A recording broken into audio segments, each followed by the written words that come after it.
Përshëndetje miq të shëndetit, në këtë episod të podcastit do të flasim për një nga organet më të rëndësishme të trupit tonë, për veshkat. Për të folur për sëmundshmërinë që shoqërojnë këtë organ, cilat janë disa nga shenjat e para që na sinjalizojnë problematika, se si ta trajtojmë dhe të gjitha të tjerat që lidhen me veshka do t'i diskutojmë sot me doktoresh Marsida Dulin. Doktoresh, përshëndetje, kënaqësi që ju kemi në podcast. Përshëndetje, kënaqësi e ime të jem së bashku me ju dhe trajtojmë një çështje kaq të rëndësishme, jo vetëm sepse unë jam vetë në profesion specialiste nefrologe, po patjetër është dhe një moment shumë i duhur, është një moment sepse muaji mars është muaji dedikuar shëndetit të veshkave, pikërisht me datën 12 është shënuar si dita ndërkombëtare e shëndetit të veshkave dhe është viti 20 që realizohet dhe implementohen fushata të fuqishme që i dedikohen shëndetit të veshkave, pikërisht nga rëndësia që ai ka në organizmin tonë dhe se sa e rëndësishme është diagnostikimi, kujdesi ndaj tyre në mënyrë që të mos shfaqet sëmundja dhe sidomos sëmundja kronike. Doktoresha, veshka njihet si një organ shumë i rëndësishëm. Mund ta shpjegoni cili është roli i tij në organizëm? Veshka ka një rol të jashtëzakonshëm në organizmin tonë, ka një funksion jetik për organizmin tonë.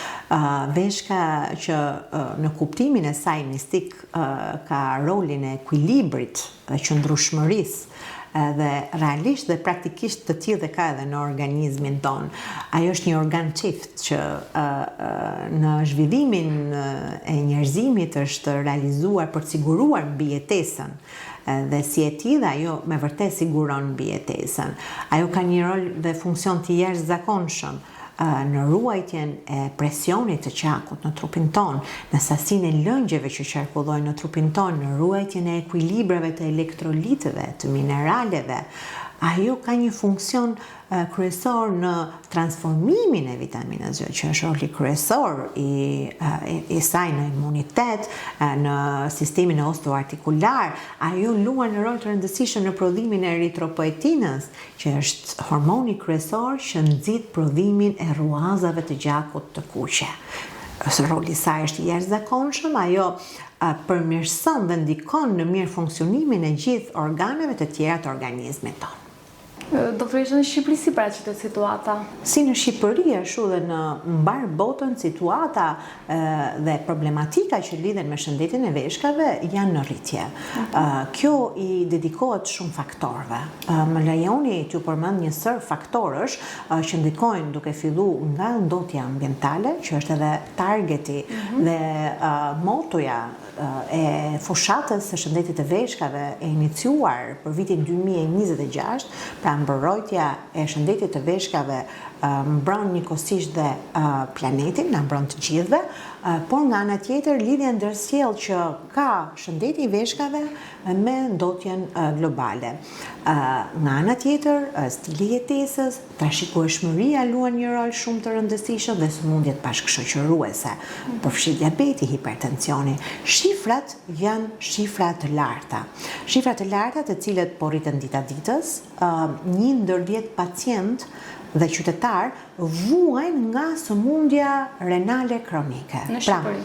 Situata në Shqipëri është në shifra të ngjashme, pra siç u thash. 1 ndër 10 qytetar vuajnë nga sëmundja renale kronike. Është një shifër i lartë, por nga ana tjetër me sëmundje të veshkave, shifra është akoma më e lartë. 1 ndër 8 qytetar adult preken nga dëmtimi i veshkave. Pra, janë disa shifra të cilat duhen vlerësuar, nuk duhen neglizhuar, duhet punojmë fuqishëm të gjithë aktorët dhe faktorët e sistemit shëndetësor në mënyrë që të parandalojmë këtë dëmtim, të parandalojmë progresin e këtyre sëmundjeve, sepse fataliteti, ulja e cilësisë së jetës, rritja e riskut kardiovaskular janë një realitet pastaj i pashkmangshëm për këto qytetar, për këto pacient në sëmundje në veshka. Doktoresha, dikush si mund ta kuptoj që ka probleme me veshka? Cilat janë disa simptomat e para që shfaqen, por ndoshta dhe i injorojmë? E dashur, është shumë i vështirë të zbulosh një sëmundje veshkash në stadet fillestare. Sëmundjet e veshkave janë sëmundje të heshtura. Pra, mungesa e dhimbjes, mungesa e shenjave nuk do të thotë që kemi veshka të shëndetshme. Pra, nuk duhet e marrë e mirëqen fakti i mungesës së shenjave të vërtetojë që ne kemi një shëndet të mirë të veshkave. Pra, sëmundja mund të fillojë, mund të ketë iniciuar, mund të kemi problematika shëndetësore në aparatin urinar dhe nuk kemi asnjë shenjë. Pikërisht këtu lind nevoja që ne duhet të kujdesemi çdo ditë për shëndetin e veshkave dhe duhet kontrollohemi.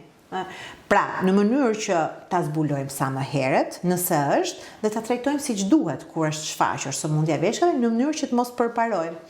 Por në momentin që shenjat fillojnë dhe shfaqen, problematikat e sëmundjeve të veshkave kanë avancuar. Sëmundja është instaluar. Pra dhe pritet që në vitet në vijim ne të kemi një progres, jo një regres të sëmundjes. Kështu që është shumë e rëndësishme momenti.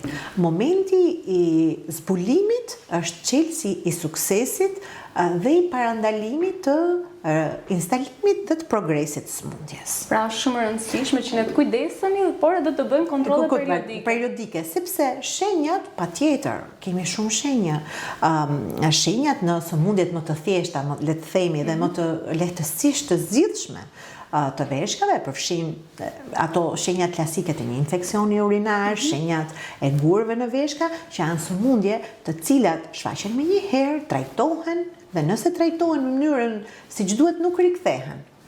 Pra, shenjat janë vetëm në ato sëmundje, në infeksionet urinare në gurë, siç janë djegja, dhimbja gjatë urinimit, dhimbja në fund të barkut, dhimbja mesit, ndryshimi ngjyrës së urinës, ndryshimi i aromës, sasisë, shpeshtësia e vajtjes qytetarit në tualet, zgjimi natën për të urinuar, janë ca shenja që e orientojnë qartë dhe nganjëherë nga informacioni dhe teknologjia e informacioni që se si ka ndikuar të këtë pacient mund të arrijnë vetë edhe në diagnozë. Pra, janë disa patologji që është mëkat që të mos trajtohen siç duhen, sepse janë lehtësisht të zbulueshme dhe shenjat fillestare kanë që në momentet e para. Ashtu siç janë edhe kolikat në veshka, pra ato dhimbjet e gurëve kur ato lëvizin përgjatë traktit urinar, që kanë atë dhimbjen, urinimin ndonjëherë në gjurë të kuqe, sepse shoqërohet me hematori, pra me praninë e eritrociteve në urinë, dhimbjen që ngjan me dhimbjen e lindjes, me nauze, me të vjella. Pra, janë disa patologji që këto nëse trajtohen me njëherë, siç duhet, me kohë zgjatën dhe me protokollin e duhur, trajtohen dhe nuk shfaqen më.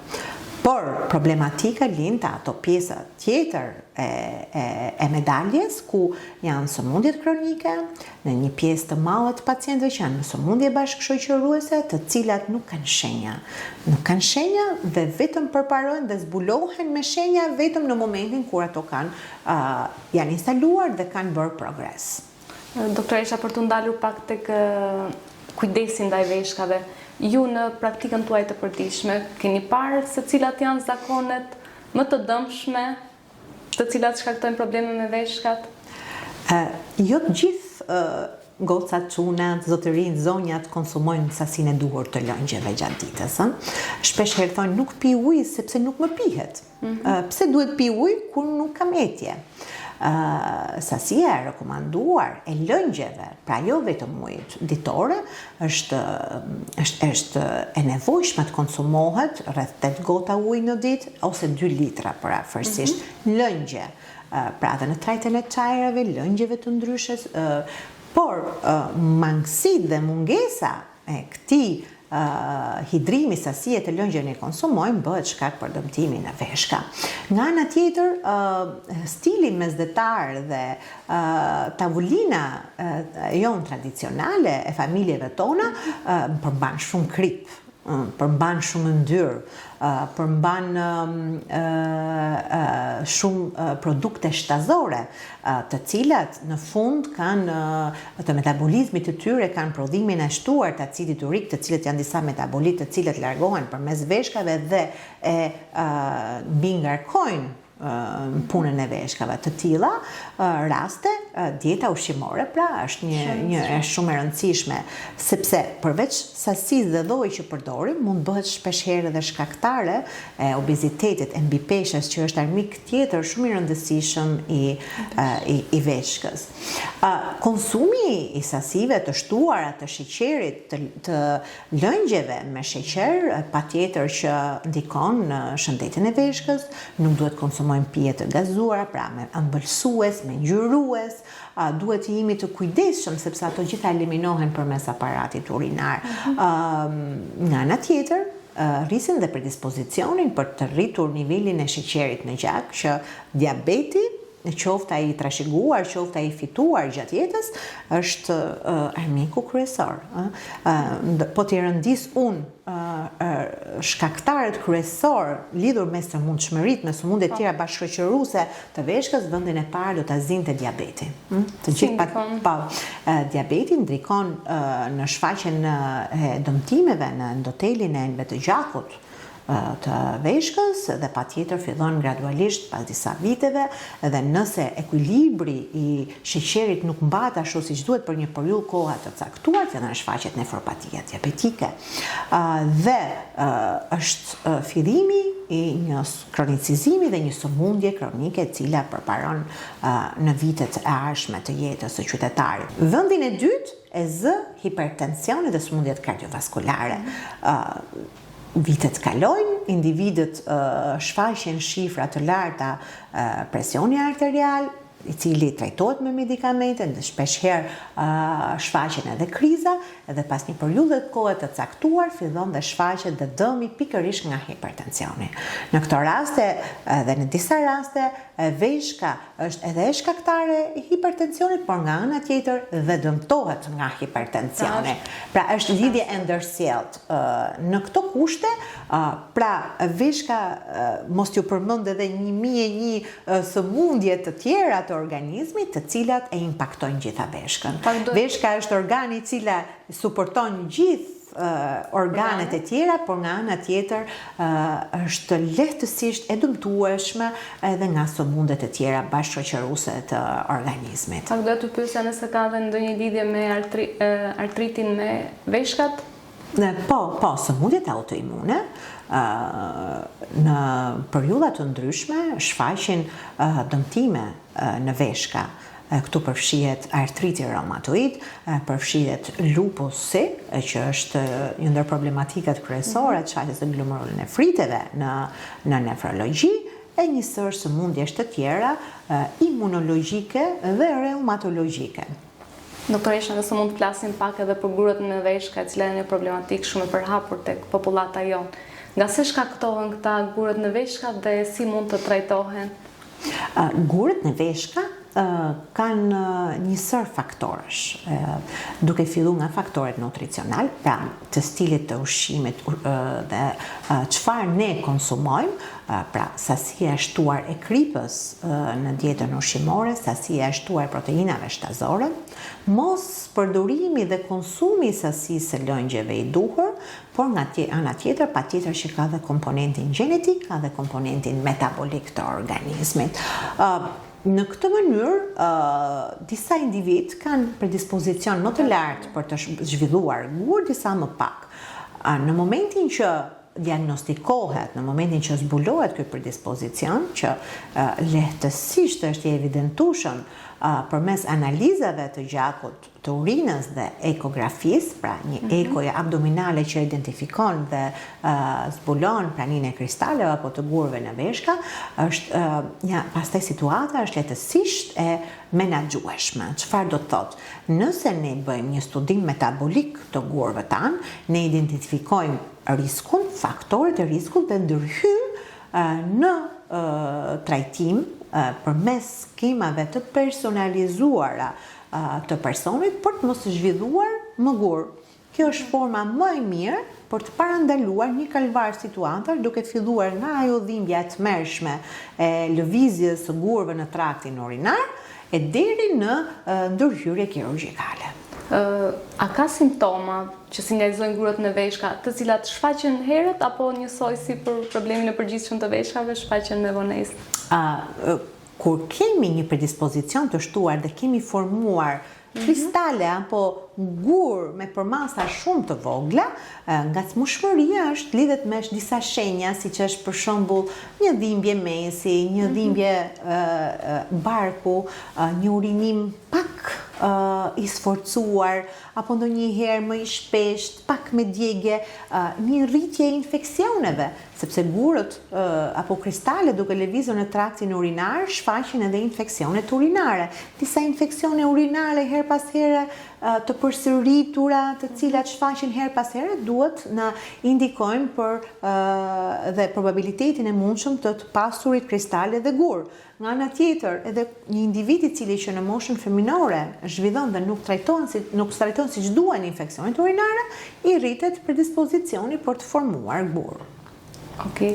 Në momentin që dikush po përjeton këta dhimbje therse të gurëve në veshka, a ka një mënyrë se si ai mund ta trajtojë vetë përpara se sa të vijë ndihma mjekësore ose derisa të vinë ndihma mjekësore? Po, individet të cilët janë në djeni, që vuajnë nga guret në veshka, nuk e kanë për herë të parë një situatë të ngjashme, atëherë ajo që rekomandohet është përdorimi i preparateve për dhimbje, ato që disponohen në familje, qoftë ke familja paracetamolit, qoftë familja antiinflamatorëve steroid, pra një Voltaren, një Oki, por jo përdorim të vazhdueshëm, një herë, dhe vaska me ujë të ngrohtë ose procedura të ngrohta në pjesën e ndihmshme ku që probabilisht aty ndodhet edhe guri. Doktoresha, shpesh dëgjojmë pacientë të cilët vuajnë nga veshka të diagnostikuar ose jo, të cilët vetë trajtohen. Sa i rrezikshëm është vetë trajtimi? Për të mos e dramatizuar, do të thoja që vetmikimi është vetë mohues, që do të thotë në momentin që ne vetë mjekohemi, ne bëhemi shkaktar që ke vetvetja jonë të dëmtohemi. Është një vetë dëmtim. Sepse një trajtim jo i duhur sjell pasoja dramatike për shëndetin e secilit nga ne, deri dhe fatale në disa raste, fatkeqësisht. Unë mendoj dhe çdo profesionist mjekësor duhet të evokojë që secili nga ne në momentin e parë të një shqetësimi, të një ankese e cila zgjat për disa orë mbi një ditë, duhet patjetër të referohet sistemit shëndetësor, qoftë edhe mjeku të familjes, që është kontakti i parë. Secili nga ne duhet ketë një mjek familje që i referohet një situatën e tij dhe në rastet sidomos kur ka problematika specifike, pra ka që në fëmijëri apo në rini që ka problematika të aparatit urinar dhe jo vetëm, duhet i referohet me njëherë mjekut nefrolog apo mjekut kardiolog, pra specialistit të shqetësimit të sëmundjes bazë të tij. Është e vetmja formë për të parandaluar kronicizimin e sëmundjeve, përparimin që mund të jenë deri edhe fatale. Kemi pa, si statë dhe ju, shumë persona në Shqipëri janë të prekur nga sëmundja veshka, 90 persona. Po tek të rinë, si e shikoni tek të rinë dhe fëmijët, ka raste duke qenë se një numër kaq i lartë? Faktikisht me ndryshimin që po ndodhin globale, qoftë edhe të mjedisit, ndryshimet sociale, të gjitha dhe teknologjike patjetër, të gjitha ndikojnë që sëmundjet e veshkave të shfaqen në mënyrë akoma më të re. Që do të thotë, sëmundjet e veshkave nuk ishin një mit, por ishte një vërtet shumë vite përpara që preknin vetëm moshat e moshuara, të moshuarit, ndërsa po bëhet realitet fillimi i dëmtimit në veshka që në moshë të hershme. Këtu përfshihen të rinjt, fillimi i hipertensionit, fillimi i diabetit në moshë të re, obeziteti në moshë të re, janë faktorë tjerë të rëndësishëm që po e përshpejtojnë moshën e shfaqjes dëmtimit edhe në veshka. Stili jetesës është shumë i rëndësishëm, abuzime që ka rinia, qoftë në alkoolin, qoftë në pijet energjetike, qoftë në duhan, pirje, qoftë në përdorimin e medikamenteve pa kriter, përdorimi i medikamenteve pa kriter, sidomos atyre që trajtojnë dhimbjen, opiateve, pra ibuprofenit, voltarenit, okit e kështu me radhë dëmton shëndetin e veshkave. Janë pikërisht këto faktorë të cilët shkaktojnë që sëmundja të preki popullat më të re.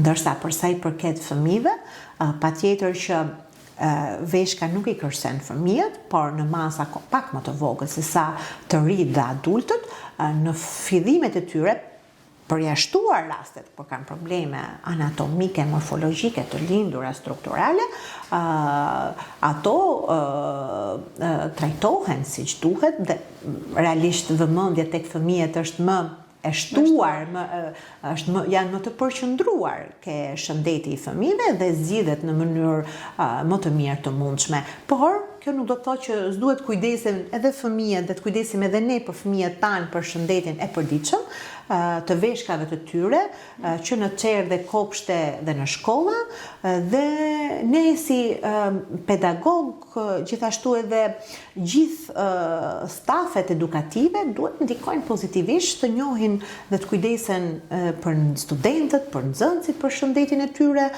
të realizojmë fushata të mirëfillta ndërgjegjësuese lidhur me sasinë e lëngjeve që duhet konsumojnë, hidrimin që ato duhet bëjnë, mos mbajtjen e urinave, të njihen me higjienën personale e kështu me radhë. Doktoresha, si mendoni ju se do ndikojë inteligjenca artificiale në shëndetin e veshkave, për përmirësimin e shëndetit të veshkave? Inteligjenca artificiale apo ChatGPT-ja është një instrument shumë i rëndësishëm, i cili gjithsesi do t'i shërbejë qytetarëve për informacione të ndryshme që lidhet me ankesa, me shqetësime, po nga ana tjetër edhe për monitorimin e situatës së tyre shëndetësore. Por asnjëherë nuk duhet të shmangi njëkohësisht takimin me mjekun, interpretimin shkencor të analizave, të shenjave, të simptomave, sepse nuk duhet në asnjë mënyrë të realizojmë një vetë mjekim përmes inteligjencës artificiale. Nga ana tjetër, inteligjenca artificiale mund të shërbejë patjetër edhe profesionistëve për teknika të reja, për informacione dhe shkëmbim idesh. Doktoresha, ne kemi dhe një rubrik mit apo fakt, ku ndoshta mund të përgjigjeni shkurt, por edhe mund ta zgjironi për të qartësuar më mirë ata që na ndjekin. Nëse nuk kanë dhimbje, veshka është e shëndetshme. Është mit. Mungesa e dhimbjes jo domosdoshmërisht është e barazvlefshme me një shëndet të mirë të veshkës. Kapsllëku ndikon në zhvillimin e sëmundjeve të veshkave. Prishja e ekuilibrave gastrointestinal, dëmtimi i florës intestinale, patjetër që ndikon dhe rrit riskun për infeksione urinare dhe dëmtimet mëtejshme të aparatit urinar. Urinimi shpesh është shenjë vetëm e problemeve me veshkat. Urinimi shpesht nuk është vetëm shenja e dëmtimit në veshka. Shumë pacient dhe qytetarë që vuajnë nga diabeti urinojnë shpesh, ka shumë probleme neurologjike që shkaktare të urinimit të shpesht, por në këtë rast është elementare dhe është themelore dhe kryesore përcaktimi menjëhershëm i shkakut. Nëse analizat e urinës janë normale, veshkat e mia nuk kanë probleme. Analizat e urinës nuk janë të vetmet mjete që realizojnë kontrollin e mirë funksionimit të veshkës. Ne nuk duhet mjaftohemi me një analizë urinit për të thënë që gëzojmë shëndet të plotë të veshkave. Duhet realizuar funksioni i veshkave përmes një analizave të gjakut, ku matet kreatinemia, azotemia dhe filtrimi glomerular, dhe një eko e aparatit urinar që është totalisht e parrezikshme, pa efekte anësore, është e domosdoshme. Pirja e ujit në sasi të mëdha pastron veshkat. Uji ka një efekt shumë të rëndësishëm në hidrimin dhe në largimin e mbetjeve të organizmit, metabolizmit, mbetjeve finale të organizmit, por nuk ka rol kurativ të drejt për drejt në veshka. Nëse njëra veshk nuk funksionon, nuk mund të jetosh normalisht. Njerëzit mund të jetojnë normalisht edhe me një veshkë të vetme. Mjafton të kujdesen për veshkën e vetme dhe ta kontrollojnë atë. Pra është një mit. çmimit. Sëmundjet e veshkave shkaktojnë infertilitet. Sëmundjet e veshkave, sidomos ato të cilat janë në fazat e përparuar në stadiet terminale, shkaktojnë infertilitet. Fillimi i hemodializës si terapie zëvendësuese renale dhe zgjatja e saj në kohë shkakton infertilitet. Prandaj ne si staf mjekësor, sidomos në gjinin femërore, tentojmë si terapi zëvendësuese transplantin renal. Kafja të mbron nga formimi i gurave në veshka. Është mit sepse kafja ka një efekt diuretik në organizmin tonë, na dehidron pra, dhe kështu që rekomandohet gjithmonë pas pirjes së kafes të konsumohet dhe ujë që të zëvendësojmë sasinë e ujit të larguar pas kafes. Doktoresha, duke qenë si jemi në muajin e ndërgjegjësimit për shëndetin e veshkave, cila është këshilla juaj për pacientët të cilët na ndjekin, por edhe qytetarët që janë të shëndetshëm, që të mos jenë të rrezikuar për të zhvilluar probleme me veshkat? Të gjithë qytetarët duhet që të realizojnë kontrollin bazë, duhet të realizojnë check-upin. Shpeshtësia dhe lloji i check-upit që do realizohet duhet të përcaktohet në bashkëpunim me mjekun. Është pikërisht mjeku në saj të anamnezës së jetës, në anamnezës së sëmundjes, përcakton kohën, kohëzgjatjen, shpeshtësinë dhe llojin e analizave që duhet të realizohen. Pra, çdo lloj check-upi duhet të jetë check-up i personalizuar. Nga ana tjetër, të gjithë individët duhet që në mënyrë periodike të kontrollojnë funksionin e organeve të tyre. Këtu përfshihet dhe aparati urinar dhe kjo realizohet përmes analizave të gjakut, të urinës dhe ekzaminimit ekografik. Nga ana tjetër, ekziston dhe është një target group të cilët janë pacient vulnerabël për të zhvilluar sëmundje kronike të veshkave. Këtu përfshihen të gjithë pacientët të cilët të vuajnë nga diabeti, pacientët të cilët të vuajnë nga hipertensioni, që vuajnë nga sëmundjet kardiovaskulare, që vuajnë nga sëmundjet imunologjike. Pacientët e moshës së tretë duhet kontrollohen më shumë, po njëkohësisht të gjithë gratë shtatësana duhet të kenë kontrolle më të shpeshta të përmujshme të funksionit të aparatit urinar, pra të analizave të gjakut, të urinës dhe ekzaminimit ekografik të aparatit urinar. Vetëm përmes kontrollit bazë, check-upit të personalizuar, ne mund të arrijmë që të diagnostikojmë në kohë, të trajtojmë dhe të parandalojmë shfaqjen e sëmundjeve në veshka. Doktoresha, ju falenderoj shumë për bisedën dhe për gjithë informacionet dhe këshillat që ndanë me ndjekësit tanë, ishte një kënaqësi. Kënaqësi ime. Faleminderit dhe ju miq që na ndoqët, bashkë do të shihemi në episodin e radhës.